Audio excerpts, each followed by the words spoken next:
چلانے گھر کی طرف چلانے اٹھ کوئی نہیں چلتا.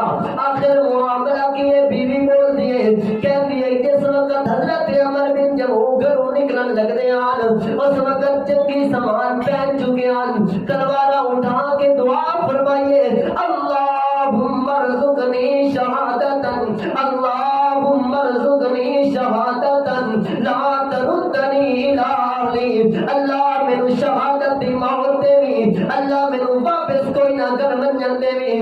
اللہ میں شہادت دی موت چاہتا حتیٰ کہ اللہ نے شہادت کا مرتبہ عطا فرمایا. نبی کریم علیہ السلام نے بیوی دی گفتگو سنیے فرمایا خوش ہو جا اللہ نے تیرے خامد عمر بن جموع دی دعا قبول فرما لی ہے.